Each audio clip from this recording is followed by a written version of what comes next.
দেবীর 10 অস্ত্রের গোপন বার্তা। মহিষাসুর বধের কাহিনীর আড়ালে লুকিয়ে আছে জীবনের শিক্ষা। দেবীর 10 হাত, তার প্রতিটি হাতে এক একটি অস্ত্র। আমরা সবাই জানি মহিষাসুর বধের সেই পৌরাণিক কাহিনী, কিন্তু জানেন কি দেবীর হাতে থাকা প্রতিটি অস্ত্র কেবলমাত্র যুদ্ধের হাতিয়ার নয়, এগুলি আসলে জীবনের এক একটি প্রতীক। প্রতিটি অস্ত্রই আমাদের দৈনন্দিন জীবনের এক একটি শিক্ষা বহন করে। উৎসবপ্রেমী বাঙালির কাছে দুর্গাপুজো মানে আনন্দ, ভক্তি আর আধ্যাত্মিক শক্তির মেলবন্ধন। আশ্বিন মাসে ষষ্ঠী থেকে শুরু হয় মণ্ডপে ভিড়, ঢাকের বাদ্যি, শঙ্খধ্বনি, আর তার মধ্যেই মা দুর্গার আগমন যেন নতুন আশার আলো নিয়ে আসে। মহালয়া দিয়ে মাতৃপক্ষের সূচনা হয়, আর তারপর থেকেই শুরু হয় শুভ শক্তির বিজয়ের যাত্রা। বলা হয় দেবী এই সময়ই মর্তে আসেন, আর মহা অষ্টমীতে মহিষাসুরকে বধ করে শুভের জয় ঘোষণা করে। সেই যুদ্ধে দেবতারা তার হাতে তুলে দিয়েছিলেন 10টি অস্ত্র, আর এই 10 অস্ত্রের প্রতীকী অর্থই আজকের আলোচনার মূল বিষয়। প্রথমেই আসি চক্রের কথায়। বিষ্ণু দেবীকে এই অস্ত্র প্রদান করেছিলেন। চক্র কেবলমাত্র এক বিধ্বংসী শক্তির প্রতীক নয়, এটি দৃঢ়তা এবং সংহতির প্রতীক। এর মাধ্যমে বোঝানো হয় সমস্ত সৃষ্টির কেন্দ্রে রয়েছেন স্বয়ং দেবী দুর্গা, যিনি জীবনের সবকিছুকে নিয়ন্ত্রণ করেন। এরপর আসে ত্রিশূল, যা মহাদেব শিব নিজ হাতে দেবীকে দিয়েছিলেন। ত্রিশূলের প্রতিটি দণ্ড মানুষের 3টি গুণকে প্রতীকীভাবে প্রকাশ করে: সত্য, রজ, উত্তম। সত্য মানে জ্ঞান ও সত্য, রজ মানে অহংকার এবং আবেগ, আর তম মানে অন্ধকার ও বিভ্রান্তি। দেবীর হাতে থাকা এই ত্রিশূল আমাদের শেখায় জীবনে এই 3টি গুণকে সামঞ্জস্য বজায় রেখে চলতে হয়।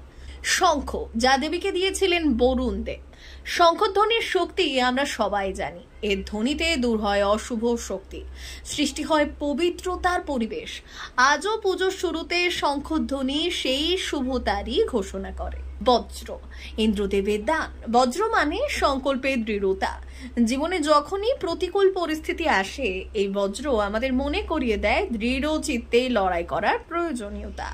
সাপ বা নাগপাশ, যা দিয়েছিলেন নাগরাজ। সর্পকে আদিকাল থেকেই শুদ্ধ চেতনা ও রহস্যময় শক্তির প্রতীক হিসেবে ধরা হয়।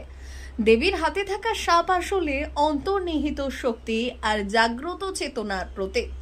গদা, যা দিয়েছিলেন যমরাজ। এটিকে কালদণ্ড বলা হয়। গদা কেবল শক্তির প্রতীক নয়, এটি আনুগত্য ও ভালোবাসার প্রতীকও। এর মাধ্যমে বোঝানো হয় ন্যায়, প্রতিষ্ঠা ও সত্যের পথে চলার শক্তি। তীর ধনুক দিয়েছিলেন পবনদেব। এই অস্ত্র ইতিবাচক শক্তি ও মনোযোগের প্রতীক। লক্ষ্য স্থির করে এগিয়ে চলার প্রেরণা আমরা এখান থেকেই পাই। তলোয়ার, যা গণেশ দেবীকে প্রদান করেছিলেন। তলোয়ারের ধার মানে বুদ্ধির তীক্ষ্ণতা। এটি বৈষম্য ও অজ্ঞতাকে দূর করে আর সত্যকে স্পষ্টভাবে প্রকাশ করে। ঘণ্টা, যা দেবীকে দিয়েছিলেন ইন্দ্রের বাহন ঐরাবত। ঘণ্টার ধ্বনি যেমন মন্দিরে পবিত্রতা সৃষ্টি করে, তেমনি এর প্রতীকী অর্থ হলো অশুভ শক্তির বিনাশ। শেষে আসে পদ্ম, ব্রহ্মার দান। পদ্ম ফুল পবিত্রতার প্রতীক, যা কাদা থেকে জন্মেও নির্মল থাকে। তাই এটি আধ্যাত্মিক চেতনার বিকাশ ও জ্ঞানের প্রতীক হিসেবেই দেবীর হাতে শোভা পায়। দেখলেন তো, দেবীর হাতে থাকা প্রতিটি অস্ত্রই আমাদের জীবনের শিক্ষা বহন করে।